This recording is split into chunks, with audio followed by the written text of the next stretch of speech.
Buenos días y bienvenidos a nuestra sesión de hoy en nuestra pequeña introducción a la filosofía. ¿Se acuerdan que en la última clase habíamos intentado señalar las diferencias entre la figura de la filosofía y del filósofo tal como se daba en la antigüedad y la misma figura de la filosofía y del filósofo tal como podían darse después de la revelación bíblica? Y habíamos señalado que fundamentalmente el gran cambio que se daba yacía en el hecho que cuando en la filosofía antigua hacer filosofía era sobre todo entender racionalmente el orden del cosmos para saber cuál era nuestro lugar dentro de éste, al contrario, después de la revelación bíblica, hacer filosofía era esencialmente confiar en la palabra de alguien. Es decir, que a la figura del filósofo en tanto que amante a la sabiduría que se daba en la antigüedad, se había sustituido de repente la figura del filósofo en tanto que creyente, en tanto que persona que tiene fe, ya no en un orden cósmico, sino en la palabra de alguien en el momento medieval de la filosofía. Hoy nos toca entonces entrar dentro de lo que se llama la filosofía moderna. Y el momento moderno de la filosofía pues rompe en parte con la necesidad de esta referencia a una trascendencia que encontrábamos tanto en la filosofía antigua con la idea de metafísica, como en la filosofía medieval con la idea del Dios trascendente. Pues la modernidad en filosofía pretende romper con la referencia a esta trascendencia o como mínimo abre la posibilidad de recentrar a la filosofía sobre otro punto que ya no sea este punto trascendente o este punto externo. ¿Se acuerdan que ya habíamos visto que la filosofía antigua centra sobre todo a la filosofía sobre el cosmos? En este sentido que el modelo de la filosofía antigua, el modelo a cual debemos adecuarnos en la filosofía antigua, es el orden del cosmos. Y de la misma manera, la filosofía medieval centraba a la filosofía sobre el concepto de Dios. En este sentido que en la filosofía medieval el modelo que debemos seguir es la palabra divina. Pues lo que va a ser interesante en la filosofía moderna y lo que va a constituir uno de los paradigmas más importantes de la filosofía moderna es que de repente se va a intentar centrar a la filosofía ya no sobre el cosmos, ya no sobre un Dios, sino directamente sobre el mismo ser humano.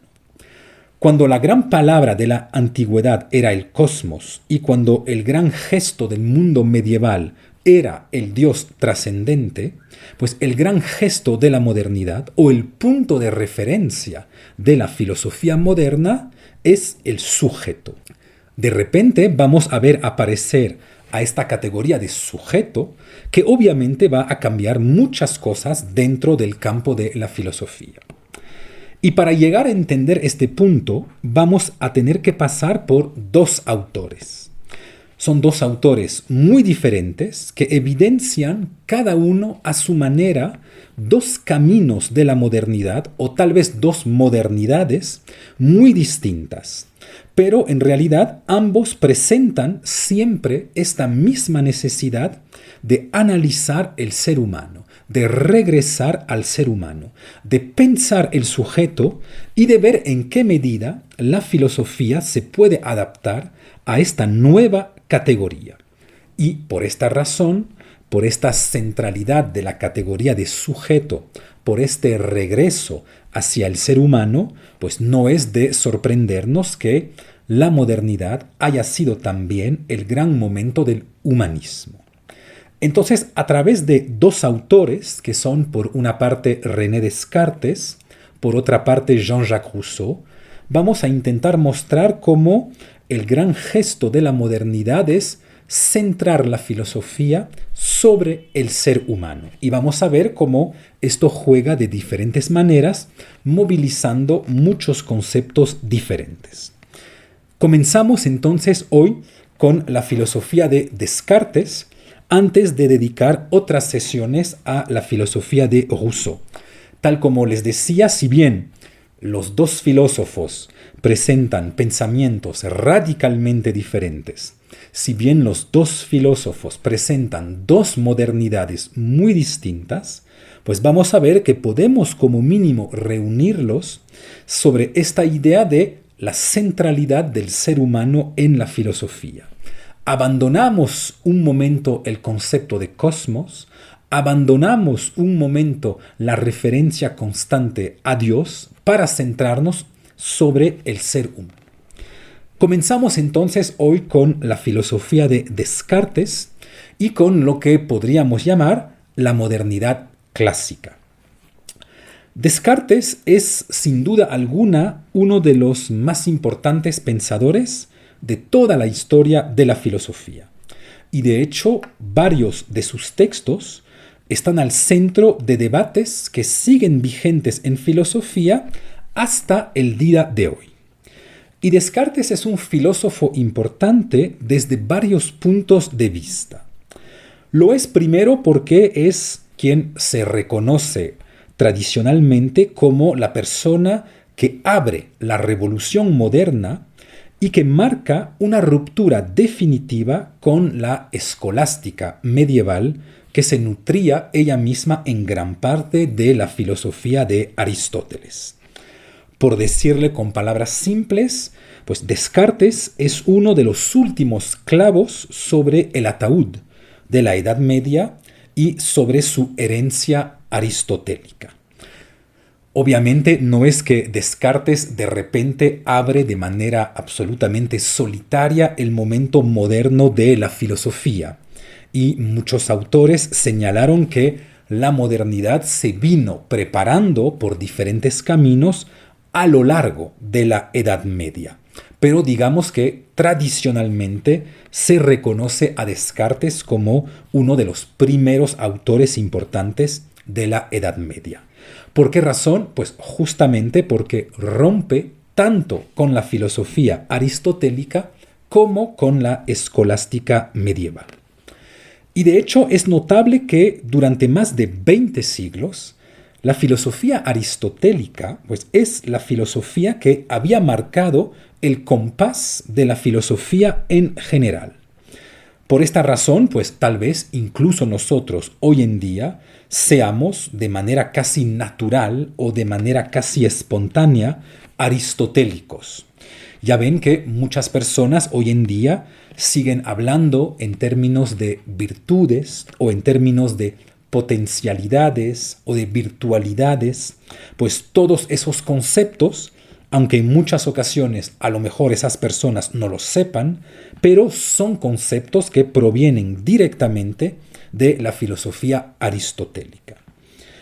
Pero también es de notar que la importancia de Aristóteles durante los últimos 20 siglos fue tan grande que a lo largo de toda la Edad Media, cuando se hablaba de el filósofo, philosophus en latín, como en frases del tipo el filósofo piensa que o el filósofo decía que, pues en realidad estábamos hablando directamente de Aristóteles, es decir, que era un filósofo cuya importancia era tan fuerte que para hablar de él solo era necesario decir el filósofo. Pero aún más, cuando se estudiaba filosofía en la Edad Media, se estudiaba en realidad casi exclusivamente a la filosofía de Aristóteles durante varios años. En el colegio jesuita que atendió Descartes, el colegio de La Flèche, se estudiaban 3 años de filosofía. El primer año estaba dedicado a los primeros analíticos de Aristóteles, el segundo año a los segundos analíticos, a la ética y a la física, y el tercer año, por fin, se leía y se estudiaba la metafísica de Aristóteles. Para ver esta influencia radical de Aristóteles sobre todo un mundo y sobre todo un momento de la historia de la filosofía, pues también podemos recordar todos los textos de la filosofía árabe que se presentan de manera explícita como comentarios directos de los textos de Aristóteles. Debemos entonces medir la ruptura que representa Descartes y la filosofía moderna en la historia de la filosofía. Es una ruptura que en realidad casi no se puede comparar con otro momento de toda la historia de la filosofía. Pues nuestra filosofía, es decir, la filosofía contemporánea, se sigue determinando en gran medida en relación con esta revolución moderna, ya sea en prolongación de esta revolución o eventualmente en oposición con esta revolución. Toda la filosofía contemporánea es heredera de esta modernidad, para bien o para mal. Por ejemplo, verán que las dos grandes corrientes contemporáneas en filosofía, o como mínimo las dos corrientes contemporáneas más estudiadas y las que más producen filosofía, es decir, por un lado la fenomenología, por otro lado lo que se llama la filosofía del espíritu, pues provienen ambas en gran parte de reflexiones cartesianas o como mínimo de ciertas lecturas de Descartes. La filosofía del espíritu anglosajona en gran medida lee a Descartes como el gran pensador racionalista que excluye de la filosofía todo lo que no se puede someter a los procesos calculadores de la razón humana. Podríamos así, por ejemplo, leer el deseo de pensar a la misma filosofía como un proceso de precisión o de clarificación del lenguaje, o como un proceso de exclusión de los problemas que no pueden encontrar soluciones racionales dentro del campo de la filosofía, como el gesto de cierto Descartes, el gesto del Descartes racionalista. Pero por otro lado, la misma fenomenología también se determina a partir de una lectura de Descartes. Recordarán aquí, por ejemplo, el texto de Edmund Husserl titulado Meditaciones cartesianas, o los textos de Emmanuel Levinas, o los textos de la fenomenología de la donación de Jean-Luc Marion. Incluso podríamos pensar en el artículo de Sartre sobre la libertad divina cartesiana, en el cual Sartre nos dice que Descartes le dio a Dios lo que en realidad le pertenece al ser humano, es decir, una libertad absoluta. Por lo que, en gran parte, Descartes sigue siendo hoy la brújula de la filosofía. Basta con saber cómo alguien lee a Descartes para saber a qué rama de la filosofía pertenece y a qué momento de la historia de la filosofía pertenece. Para que vean que decido hablarles de Descartes porque es uno de los autores más importantes de toda la historia de la filosofía.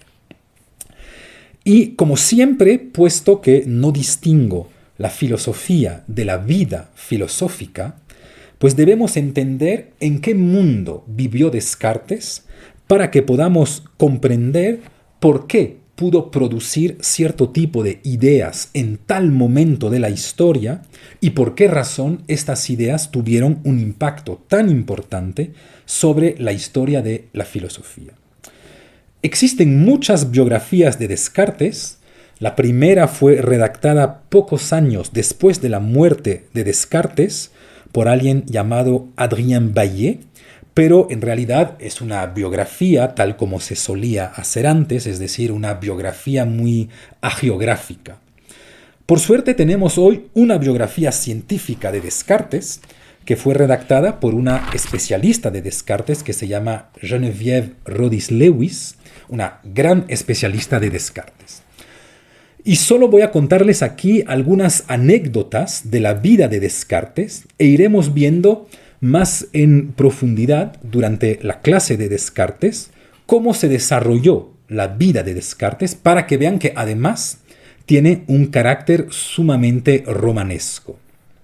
Por ejemplo, Descartes es alguien que siempre vivió con la idea que su madre murió dándole a luz. Durante toda su vida, su padre le hizo creer esto, cuando en realidad hoy en día sabemos que su madre falleció en 1597, es decir, un año después del nacimiento de Descartes, dando a luz no a él, sino a uno de sus hermanos. Y se imaginan pues el peso simbólico para un niño del hecho de saber que su vida se pagó del precio de la vida de su madre. Bien, ven que sin entrar aquí en consideraciones psicoanalíticas, todos entendemos el peso con el cual tuvo que vivir Descartes sobre sus hombros toda su vida, con esta idea que maté a mi madre. Además, Descartes siempre tuvo una salud extremadamente frágil por dificultades en los pulmones, lo que tuvo como consecuencia que los jesuitas, ya que Descartes fue a un colegio jesuita que se llamaba el Colegio de La Flèche, pues por esta debilidad de salud, los mismos jesuitas le habían concedido en el colegio un ritmo de estudios relativamente favorable.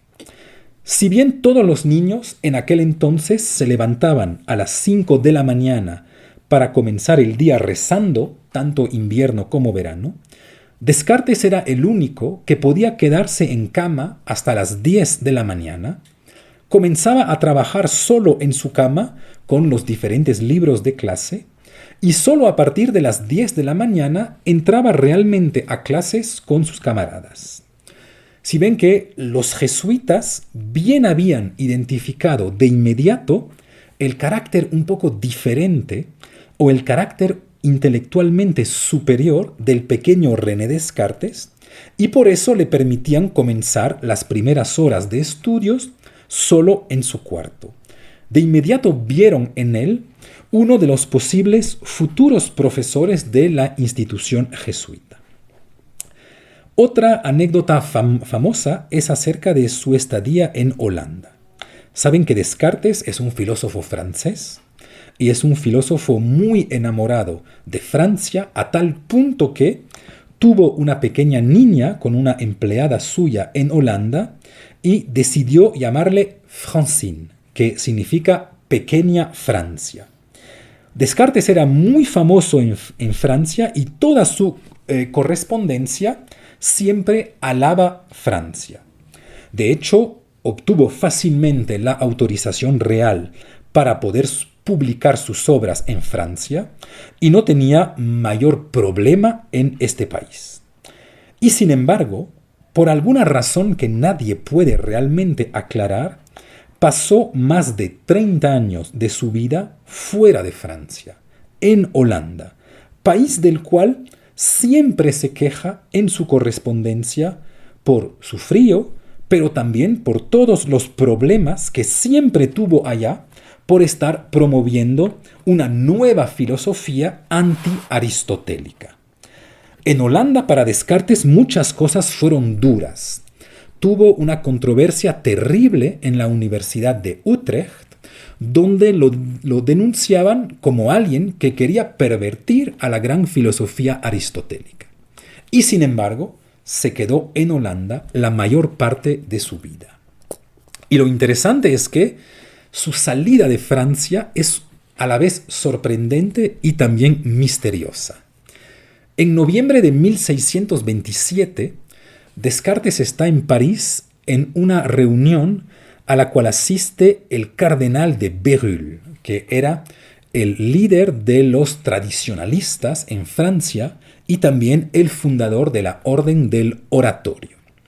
Y en esta reunión, ese famoso cardenal, pues intenta literalmente contratar a Descartes para que se pueda unir a su grupo de pensadores tradicionalistas, para que haga metafísica con ellos, porque bien había visto el inmenso potencial intelectual de Descartes. Pues pocos meses después de esta reunión, Descartes sale para Holanda para casi nunca regresar a Francia, sino por pequeños periodos de tiempo. es que en realidad era muy difícil decirle que no al cardenal de Bérulle. Bérulle no era el típico cardenal que daba misas, sino era un personaje muy importante, muy conocido por el rey Luis XIII y un personaje que gozaba de muchísimo poder, por lo que decirle no a este cardenal era asumir un riesgo extremadamente importante. En fin, la muerte de Descartes también es romanesca. En 1649, la reina Cristina de Suecia invita a Descartes a Estocolmo con el fin que le pueda enseñar esta nueva filosofía y también que le pueda ayudar a crear una academia de Suecia. En un primer momento, Descartes rechaza la invitación y le dice que tiene demasiadas cosas que hacer y de hecho el deseo mayor de Descartes a lo largo de su vida, tal como aparece en casi toda su correspondencia, era que la gente le deje en paz, era que la gente no le moleste. Pero dada la presión de la reina y además dados los honores creciendo que se ponían sobre esta invitación, se hacía para Descartes cada vez más difícil rechazar la invitación de la reina. Por lo que finalmente fue a Estocolmo para darle clases de filosofía a la reina Cristina de Suecia. Sin embargo, a la reina Cristina le gustaba la filosofía muy temprano por la mañana. Y Descartes tenía que levantarse, por lo tanto, extremadamente temprano, cosa que nunca había hecho en su vida. Le tocaba atravesar todo el palacio real para poder acceder a las habitaciones de la reina, en las cuales solían tener sus discusiones filosóficas, y obviamente los frágiles pulmones de Descartes no pudieron soportar este tratamiento cotidiano, menos aún en la fría violencia del invierno sueco. Por lo que el 1 de febrero de 1650, Descartes tiene fiebre y escalofríos. La reina llama de inmediato a su médico, el holandés Wels, quien recomienda hacerle una sangría a Descartes. Y Descartes, que tenía un gran desprecio por este médico y pensaba que era literalmente un pobre mediocre, le dice al médico, cito, «Caballero, no derraméis sangre francesa».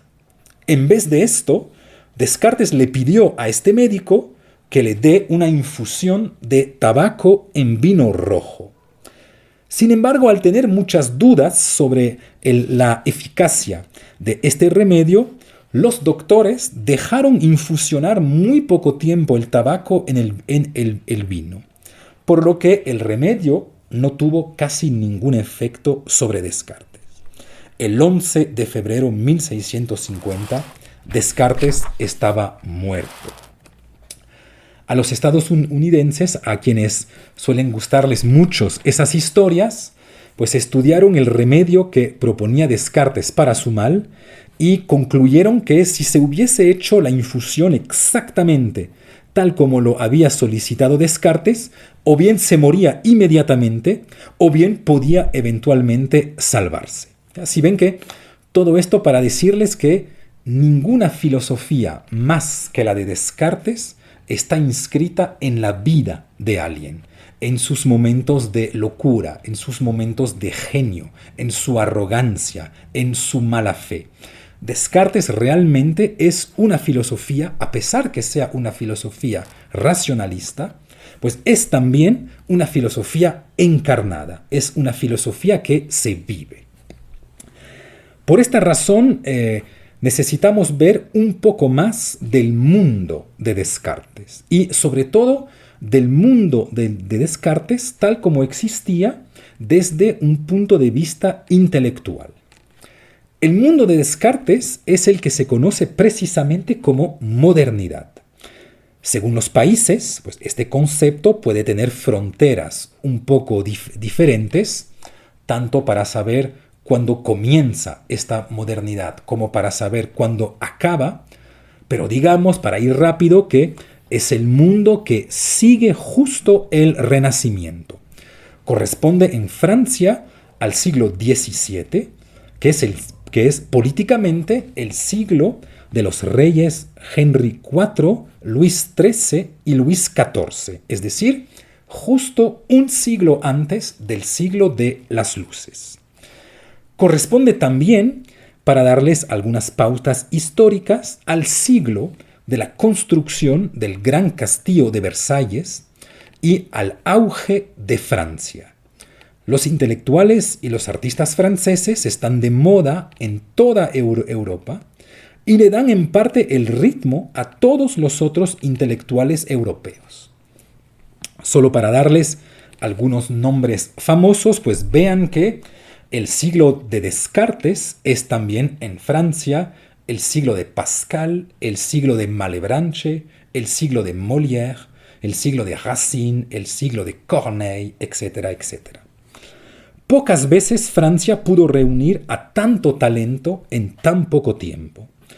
Tal vez el único momento un poco comparable para Francia es la segunda mitad del siglo XX. Pero para ser precisos, hay que notar que el mundo de Descartes, 1596-1650, corresponde únicamente a la primera parte de este siglo. Es decir que todavía no estamos en el Gran Versalles de Luis XIV con sus grandes fiestas. No olvidemos entonces que Descartes no conoció el gran momento francés de Luis XIV. Desde el punto de vista que a nosotros más nos interesa aquí, esta modernidad se caracteriza de manera prioritaria por avances científicos. La modernidad es una revolución científica antes de ser una revolución filosófica. Y la filosofía moderna no es nada más que una reacción a esta revolución científica o una extensión de los principios fundamentales de esta nueva ciencia al campo de la filosofía. Por decirlo en pocas palabras, en el siglo XVII, el viejo sueño de los pitagóricos, es decir, el formalizar a la naturaleza con códigos matemáticos, se hace de repente realidad. Siempre se pensó desde los filósofos pitagóricos que la naturaleza era matemática. Pero esta era solamente una teoría metafísica, una apuesta casi religiosa.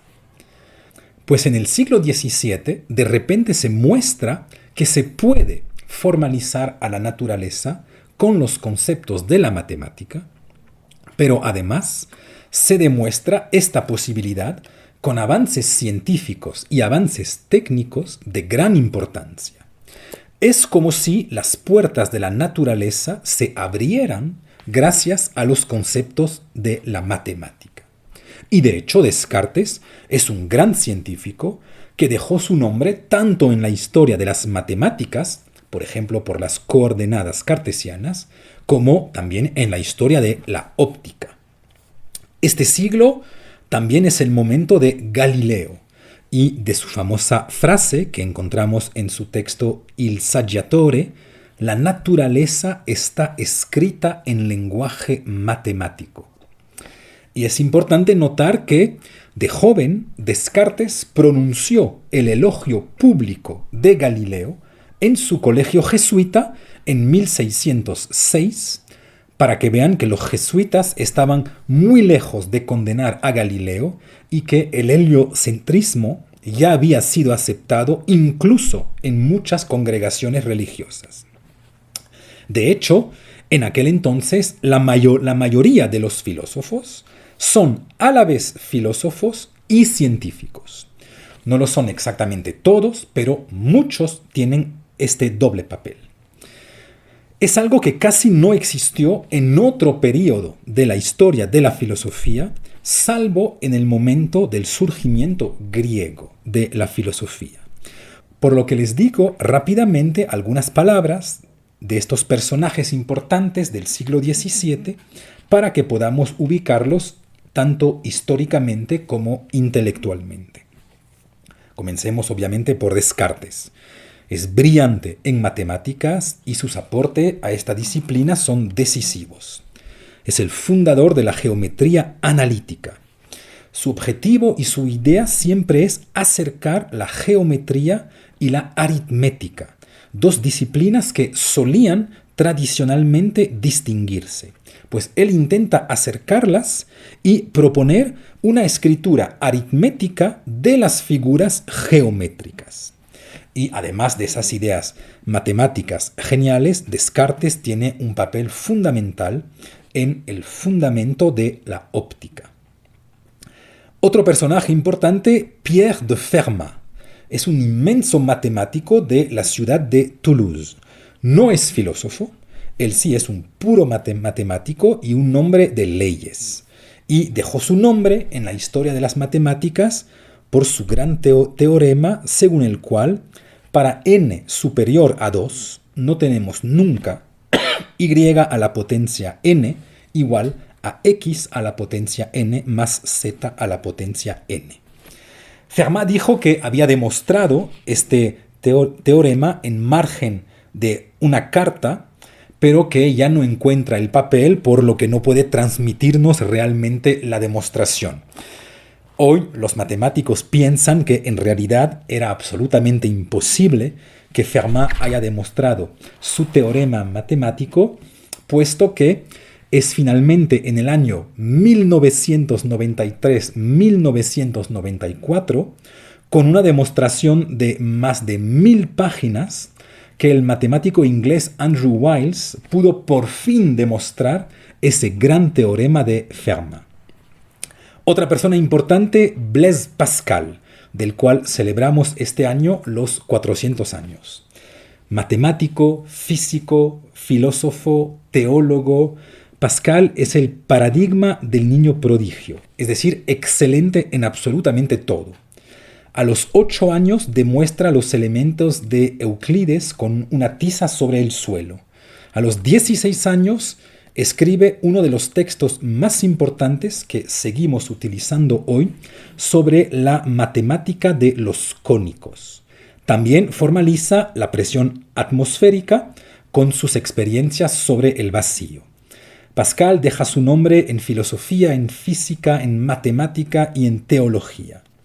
Al final de su vida abandonó la ciencia y la denunció como fútil para concentrarse sobre la religión y la filosofía con el grupo religioso de los jansenistas que luchaban de manera explícita en contra de los jesuitas. Existe una anécdota muy famosa. Descartes y Pascal se encontraron una vez en sus vidas en 1647 en París. Lastimosamente, no se sabe nada de fuente directa de lo que pudieron comentarse el uno el otro durante esta cita. Pascal es también el inventor de la primera calculadora que se llama por esta razón la Pascaline. Otro personaje importante, Leibniz, tal como Pascal, pero en otras disciplinas, pues Leibniz es también el paradigma de los intelectuales del siglo XVII, que son brillantes en muchas disciplinas. Filósofo, físico, pero también hombre de leyes y diplomático, Leibniz es una mente universal. Escribe en alemán, escribe en latín, escribe en francés, resuelve el problema de la ley de los choques que Descartes nunca pudo resolver por no entender que el reposo es una forma de movimiento, y en matemáticas es uno de los inventores del cálculo integral y del cálculo diferencial al mismo tiempo que Newton. Leibniz es también autor de una muy famosa Teodicea, en la cual demuestra que nuestro mundo, a pesar de sus imperfecciones, es el mejor de los mundos posibles. Ven que podría demultiplicar los nombres de las personas brillantes en este siglo XVII. Robert Boyle, Thomas Hobbes, Christian Huygens, etcétera, etcétera. Pero solo noten que en el siglo XVII es muy común que quien aporte su nombre a la filosofía también lo haga a la historia de la ciencia. Todos esos autores se conocen, tienen correspondencia, viajan para verse y pertenecen a sociedades científicas europeas. Así, por ejemplo, Descartes tiene correspondencia con Hobbes, con Fermat o con Huygens. Sabemos también que hoy en día Leibniz le ha visitado a Spinoza y que probablemente tuvo el privilegio de ver uno de los manuscritos de la Ética, aunque Leibniz, como buen diplomático, siempre haya negado haberse encontrado con Spinoza posteriormente para poder protegerse políticamente. Sin embargo, notarán algo importante. Todos esos científicos famosos del siglo XVII están orientados realmente hacia muy pocas ciencias. Todas son ciencias de la materia, del espacio y de las figuras, en contra de las ciencias de la vida. La biología y la medicina del siglo XVII están muy atrasadas en comparación de las ciencias de la materia. Y esto va a tener un impacto muy importante sobre la concepción de la filosofía que tiene el siglo XVII. Basta con recordar a los médicos de Molière para ver lo ridículo que eran en comparación de los avances inmensos de las ciencias de la materia a lo largo del siglo XVII. Existe así un vínculo directo entre la revolución de las ciencias de la materia y la revolución filosófica que conlleva, ya que justamente la filosofía del siglo XVII tiende a reducir las esencias cualitativas de las cosas a figuras cuantitativas localizadas en el espacio. La matematización del mundo hace que el concepto clave de las ciencias del siglo XVII sea el mecanismo, o a veces llamado mecanicismo. Y este es el punto clave que debemos entender hoy para poder entender en qué manera esta concepción mecanicista del mundo tuvo un impacto radical sobre lo que es la filosofía y cómo es el mecanicismo que permitió romper con la filosofía antigua y con la filosofía medieval. Para entender el mecanicismo y sus consecuencias hay que ver a qué se opone y a la vez a quién se opone, ya que esta persona, tal como ya habíamos dicho, no es nada menos que Aristóteles. Quiero primero decirles que el término de mecanicismo no es un término que pertenece al siglo XVII. Nosotros llamamos a las cosas de esta manera. Pero los pensadores del siglo XVII, si bien hablan de máquinas y de mecanismos, no habían todavía conceptualizado su posición filosófica como mecanicista. Notemos además que el mecanicismo no es una doctrina exclusiva y que puede acompañar o influenciar a sistemas filosóficos muy diferentes. Por ejemplo, hay mecanicistas materialistas y mecanicistas idealistas. Hay mecanicistas atomistas y mecanicistas no atomistas. Por lo que el mecanicismo es una posición que puede coexistir con varios sistemas filosóficos, que no determina a la totalidad de una posición filosófica. Antes de definir al mecanicismo de manera positiva, debemos primero definirlo de manera negativa, viendo a quién y a qué se opone. El mecanicismo es un pensamiento que se caracteriza como una oposición a la filosofía de Aristóteles. El mecanicismo es ante todo un anti-aristotelismo. Y se opone a Aristóteles sobre dos conceptos claves de su filosofía, dos conceptos tan importantes que para muchos filósofos contemporáneos e incluso para muchos hombres comunes les cuesta deshacerse de esos conceptos. Esos conceptos aristotélicos en contra de los cuales lucha el mecanicismo son la potencialidad y la finalidad. Entonces, si ven el camino que estamos tomando en la modernidad, hay una revolución que es ante todo una revolución científica, una revolución científica que se da en el campo de las ciencias de la materia. Esta revolución científica va a permitir entender el mundo deshaciéndose de dos conceptos importantes de la ciencia aristotélica, deshaciéndose del concepto de potencialidad y del concepto de finalidad. Pues una vez que nos habremos separados de los conceptos de potencialidad y de finalidad en el campo de la ciencia, la nueva filosofía que va a acompañar a esta revolución científica del siglo XVII también será una filosofía nueva que se habrá deshecho de los conceptos de potencialidad y de finalidad. De cierta manera, la nueva filosofía que aparece en el siglo XVII lo hace porque está contaminada por los nuevos conceptos de una revolución que es ante todo científica. Comencemos entonces por el concepto de potencialidad. Y antes de comenzar, quiero decirles que el pensamiento aristotélico no está completamente muerto hoy en día y que cierto postmodernismo reutiliza los conceptos de Aristóteles localizándolos a otros niveles. Por ejemplo, todas las filosofías hoy que hablan de disposicionalismo, pues son en realidad filosofías influenciadas por la filosofía aristotélica. Claro que nadie regresa a Aristóteles exactamente, pero siguen existiendo aristotélicos contemporáneos. Por ejemplo, tienen la idea que tenemos en nosotros ciertas potencialidades que se pueden expresar en términos de saber hacer.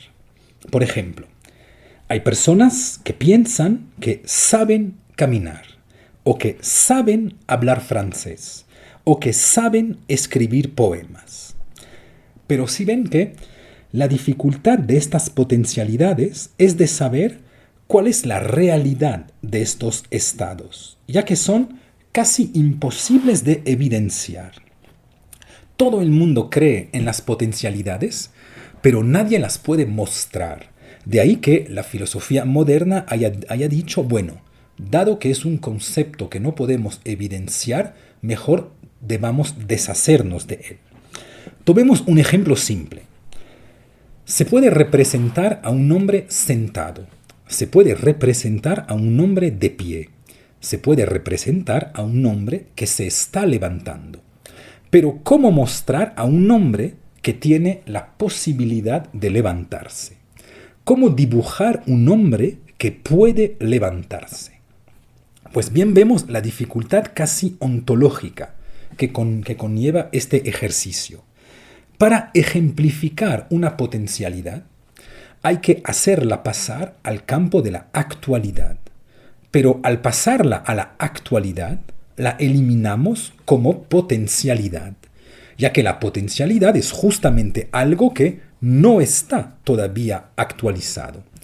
Todos entendemos que levantarse no es la misma cosa que poder levantarse. Por lo que el levantarse no muestra que puedo levantarme, sino muestra que me levanto, lo que no es exactamente la misma cosa. Si ven que solemos decir que para mostrar que me puedo levantar, pues simplemente me levanto.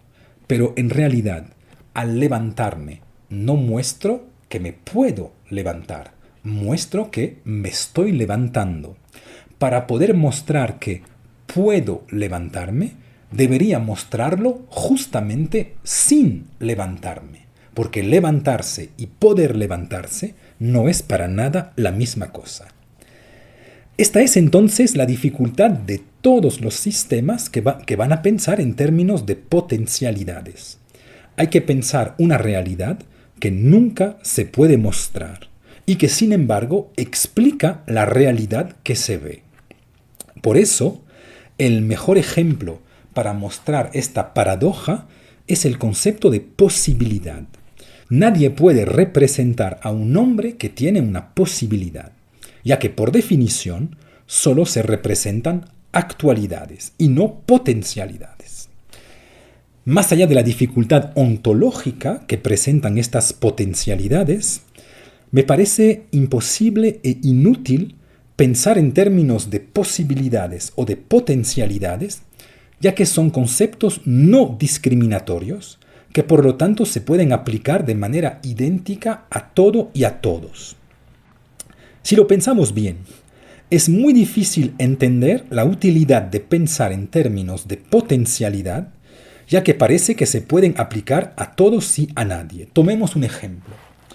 Entre ustedes, ¿quién es un criminal potencial? Pues absolutamente todos.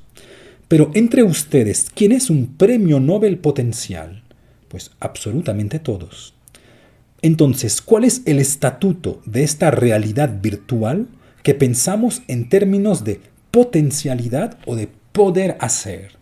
Y sobre todo, ¿de qué sirve un cualificativo que se puede aplicar de manera indiferenciada a todas y a todos?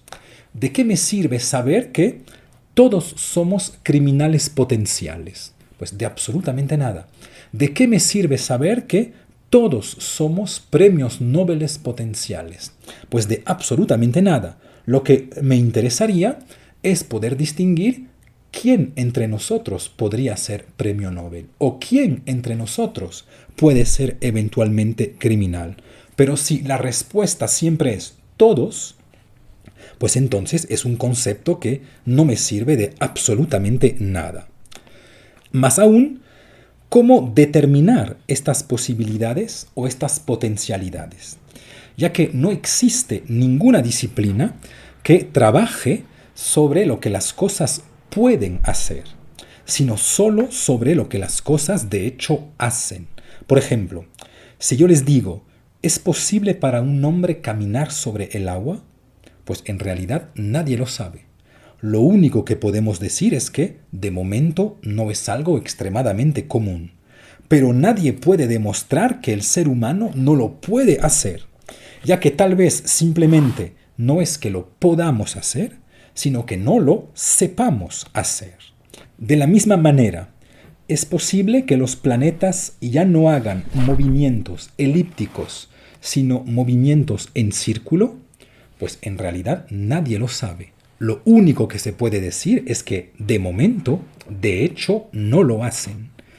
Pero no existe una ciencia de la posibilidad, ya que nadie sabe realmente lo que puede la materia. Y de hecho descubrimos cada día propiedades muy sorprendentes de la materia. Propiedades que nadie podía imaginar hasta que alguien las haya descubierto. Todo este problema se cristaliza en la realidad ontológica de la posibilidad. Y debemos preguntarnos realmente si existen cosas literalmente posibles. Pensemos entonces en la realidad de la posibilidad. ¿Qué significa ser posible? Tomemos un ejemplo sencillo. ¿Qué significa la frase «es posible que existan extraterrestres»? Esta frase expresa una característica de la existencia de los extraterrestres, o más bien expresa la ignorancia de nuestro punto de vista sobre esta existencia. Es decir, ¿existen los extraterrestres sobre el modo de la posibilidad? O al contrario, solo hay dos opciones ontológicas. O bien los extraterrestres existen, o bien los extraterrestres no existen. Pero la posibilidad está introducida por nuestra incapacidad de escoger entre estas dos realidades ontológicas. Es porque ignoro si los extraterrestres existen o no que voy a decir que es posible que existan. Pero si ven que, de ser así, el concepto de posibilidad no afectaría la existencia de los extraterrestres, sino los límites de mi propio conocimiento. Ven que esto es uno de los puntos claves de la lucha entre la modernidad de Descartes y la filosofía antigua de Aristóteles. Es contra este concepto de potencialidad o los conceptos de virtudes o de disposiciones que constantemente lucha la filosofía moderna, es decir, en contra de todas esas realidades cuyo estatuto ontológico intenta establecerse entre el ser y la nada, cuando la modernidad tiende a pensar que la ontología se limita al ser y al no ser. Ven que esta dificultad es la que vamos a encontrar, por ejemplo, cuando vamos a decir que el árbol está potencialmente contenido dentro de la semilla. Pues inmediatamente los modernos dirían, a ver, muéstrame al árbol en la semilla, porque yo sé lo que es un árbol actualizado, un árbol realizado, pero no entiendo lo que es un árbol potencial que estaría dentro de una semilla. Esta supuesta realidad ontológica potencial, que es un ser que no es todavía completamente, pues yo como filósofo moderno no entiendo bien de qué me estás hablando. Por lo que ven que una de las primeras luchas de la filosofía moderna en contra de la filosofía aristotélica es simplemente erradicar el concepto de potencialidad. Hay un segundo concepto aristotélico contra el cual lucha la filosofía moderna y es el concepto de finalidad. En muchos casos, la filosofía aristotélica constantemente intentaba definir a las cosas a través de su finalidad. Por ejemplo, debemos nosotros preguntarnos si, para saber lo que es un ojo, es importante o no saber que un ojo sirve para ver. Es decir, si el ojo también se define por su finalidad. De la misma manera, podríamos preguntarnos si la mano de un cadáver, ese es un ejemplo explícitamente de Aristóteles, podríamos preguntarnos si la mano de un cadáver sigue siendo realmente una mano, puesto que ha perdido su capacidad de prehensión. Pues para Aristóteles, dado que él define a las cosas a través de sus finalidades, la mano de un cadáver no es ni siquiera una mano, ya que no puede atrapar cosas. Es decir que el perder su finalidad también le hizo perder su misma definición. Ya que no puede cumplir con la función natural de la mano, no se debería hablar de mano, o si se habla de mano para el caso de un cadáver, deberíamos tener en cuenta que esta mano del cadáver solo tiene el nombre de mano, pero que ya no es realmente una mano. Por lo que bien vemos en este caso que en la filosofía aristotélica, para poder definir algo, necesitamos saber de qué sirve y necesitamos saber si es que puede cumplir con esta función. Pues, ¿qué pensar de esta manera de definir a las cosas y de esta voluntad de ver finalidad en todas las cosas? Veamos primero algunos momentos de fuerza de esta posición teleológica aristotélica. Por un lado, esta concepción teleológica o finalista de la naturaleza es una concepción muy agradable y sobre todo es una concepción muy natural para nosotros, ya que es una concepción según la cual se ve al mundo con los ojos de la vida. De hecho, es una concepción que proviene de manera prioritaria de la biología y de todas las personas que quieren extender el modelo de la vida a todos los campos de las ciencias de la materia, así como al campo de las ciencias sociales. ¿Se acuerdan que más arriba habíamos dicho que la revolución científica del siglo XVII es una revolución de las ciencias de la materia y no tanto de las ciencias de la vida? Y vemos aquí por qué es filosóficamente importante. Quien toma como modelo a la biología, tal como lo hacía Aristóteles, está de cierta manera condenado a pensar en términos de finalidad, ya que nos es difícil imaginar una vida sin finalidad. Nos es difícil imaginar que un ser vivo no realice funciones según ciertas finalidades. Por ejemplo, Podemos imaginar que un terremoto no surge para matar gente, que un océano no tiene ninguna intención, que un tsunami no tiene la voluntad de destrozar a una ciudad. Nos es fácil imaginar que todos esos fenómenos no vivos no persiguen ningún fin. Pero al contrario, apenas estamos en el campo de la vida, apenas introducimos el factor de la vida, nos es muy difícil abandonar el concepto de finalidad, aunque sea una finalidad mínima. Por ejemplo, nos es difícil imaginar que una araña no hace su tela para atrapar insectos. Nos es difícil imaginar que un perro no ladra con cierto objetivo.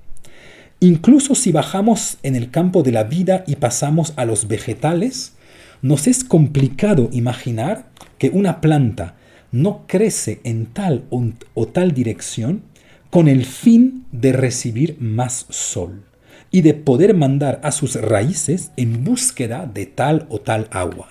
Siempre que pensamos en seres vivos, que pensamos casi de manera inmediata y natural en términos de finalidad. Claro que una araña no sabe probablemente lo que es la voluntad, ni una planta lo que es una intención. Y sin embargo nos es duro pensar que no se mueven para alcanzar cierto fin.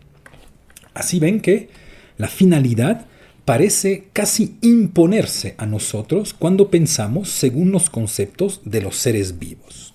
Por lo que hay una gran fuerza de esta posición finalista aristotélica, ya que es casi imposible imaginar ciertos seres sin intenciones, sin finalidad. Y sin embargo, si bien podemos ver la fuerza del pensamiento según la finalidad que también tiene algo que ver con todo lo que hemos dicho acerca del cosmos. ¿Se acuerdan que en gran parte la filosofía antigua era respetar las finalidades que me ha dado el cosmos? Pues si bien podemos ver la fuerza del pensamiento según la finalidad, también entendemos los límites que van a señalar los filósofos modernos, dado que nos es casi imposible saber cuál es la finalidad de tal o cual cosa. El principio de la finalidad es en sí muy fuerte, pero cuando entramos en el detalle de la determinación de las finalidades de las cosas, todo se complica y lo que era un concepto sumamente fuerte se hace de repente un concepto sumamente débil. Por ejemplo, si les pregunto, ¿de qué sirve un ojo? ¿Cuál es la finalidad de un ojo? Pues me imagino que todos diríamos, el ojo sirve para ver. Pero esto es porque tenemos concepciones muy pobres de la fisiología, porque un ojo cumple muchas más funciones, como por ejemplo la de participar en gran parte de la gestión del equilibrio del cuerpo. El ojo sirve tanto para ver como para poder proveer información al cerebro para que con el oído interno participe al equilibrio del cuerpo. De la misma manera, podríamos preguntarle a Aristóteles ¿de qué sirve una mano? Para tomar, diríamos. Pero la mano también cumple funciones importantes en el mantenimiento del equilibrio del cuerpo e incluso en la regulación de la temperatura de éste por el enfriamiento rápido de las extremidades de nuestro cuerpo. Ahora extendamos la finalidad a la naturaleza en su totalidad, tal como lo hace Aristóteles. Y preguntémonos, tal como lo hace por ejemplo el filósofo moderno Malebranche, ¿de qué sirve la lluvia? Pues muchos pensamos que la lluvia sirve para nutrir la tierra, regresar al océano, evaporarse en nubes, etcétera, etcétera, con el famoso ciclo del agua. Pero en realidad lo que nota el siglo XVII es que esto es una concepción muy infantil del mundo, ya que cualquier persona que estudia seriamente el problema de la lluvia se da cuenta que en realidad el lugar sobre el cual más llueve sobre el planeta son los océanos. Es decir, que la inmensa mayoría de la lluvia que cae sobre el planeta consiste en derramar un poco de agua dulce dentro de mucha agua salada. Por lo que si pensamos que la lluvia sirve para nutrir a los vegetales, pues no entendemos bien por qué la inmensa mayoría de la lluvia cae sobre los océanos, donde, según esta finalidad, no sirve de absolutamente nada. Así bien vemos uno de los problemas que plantea el pensamiento de la finalidad al siglo XVII. Si bien nos es confortable pensar en términos de finalidad y según una concepción teleológica del mundo, apenas buscamos las finalidades particulares de las cosas, siempre nos escapan y no podemos claramente identificarlas, por lo que el pensar en términos de finalidad no sirve de mucho y entendemos por qué fue rechazado a partir del siglo XVII. En contra de la finalidad y de la potencialidad, podemos entonces ahora dar una definición positiva del mecanicismo, que es el núcleo de la revolución moderna y por lo tanto de la filosofía del siglo XVII. El mecanicismo es la idea según la cual lo que determina a las cosas no es su finalidad, sino la configuración espacial de sus partes dentro de una totalidad. Todo es un juego de posiciones en el espacio. Ya no hay cualidades tal como en el aristotelismo. Las cualidades son el reflejo de la organización de las partes de las cosas, pero nada en la materia es cualitativamente diferente. Por ejemplo, lo duro, lo suave, lo salado o lo amargo son únicamente cuestiones de configuración de las partes de tal o cual alimento. Existe así en la filosofía moderna una erradicación de la cualidad a favor de la cantidad. El proyecto moderno, de hecho, en su voluntad de matematizar el mundo, es el proyecto de la completa cuantificación del mundo. Por esta razón, de la misma manera, se plantea el problema de la vida en la filosofía moderna de manera muy singular. Es un problema muy difícil saber si la vida es una cualidad aparte en la materia y de la materia, o si es el puro reflejo de cierta configuración de la materia. Y por lo tanto es muy difícil saber si debemos separar a los seres vivos de los otros seres, no solo en los principios explicativos de estos, sino, por ejemplo, en diferentes ciencias. Pues muchas filosofías, como por ejemplo las filosofías antiguas o las filosofías religiosas, suelen ver en los seres vivos seres apartes, ya que están animados por una especie de pulsión de vida un poco misteriosa.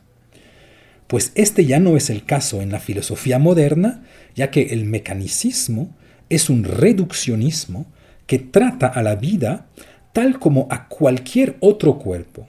Los cuerpos vivos ya no son cuerpos aparte, son cuerpos del mundo tal como los otros y obedecen, por lo tanto, a las mismas leyes, por ejemplo, a la ley de inercia. El caso más paradigmático de esto es la filosofía de Spinoza y su definición del conatus. En su Ética, pues Spinoza radicaliza la posición cartesiana describiendo en cada cuerpo un esfuerzo para perseverar en el ser. Cada cuerpo, de por sí, tiende a permanecer en su estado y solo puede ser modificado si una fuerza exterior le obliga a cambiar de estado. Para muchos, este punto es difícil de aceptar, ya que queremos diferenciar el esfuerzo que hace un ser vivo para mantenerse en vida de lo que pasa en los cuerpos sin vida. Por ejemplo, si ustedes intentan poner a un gato en agua, lo verán luchar y hacer todo lo posible para evitar que lo boten en agua. Su esfuerzo se ve. Por eso nos es más fácil aceptarlo. Al contrario, si ustedes patean a una silla, no la verán resistir. Sin embargo, en realidad sí resiste a la fuerza de nuestro pie para permanecer en su ser.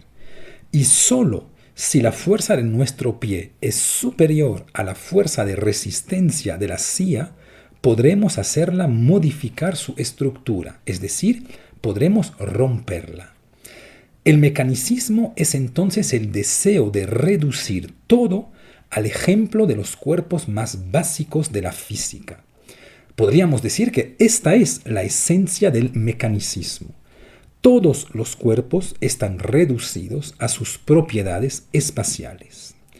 Y aunque sea difícil entender en un primer momento y sobre todo, aunque sea difícil asumir todas las consecuencias filosóficas de tal concepción del mundo, pues esta es la posición radical de Spinoza, por ejemplo, que proviene del mecanicismo cartesiano radicalizándolo al extremo. Cada cuerpo es lo que es y sigue siendo lo que es por sus propiedades espaciales y por lo tanto se le debe tratar y entender tal como todos los otros cuerpos del universo. Por esta razón, por ejemplo, ya que ningún cuerpo de la naturaleza se destruye por sí mismo, pues el suicidio para Spinoza es de por sí imposible. La única cosa que puede destruirnos son causas externas que vienen a contradecir nuestra naturaleza de la misma manera que un pie puede romper una silla al patearla. Pero la silla por sí sola no puede romperse.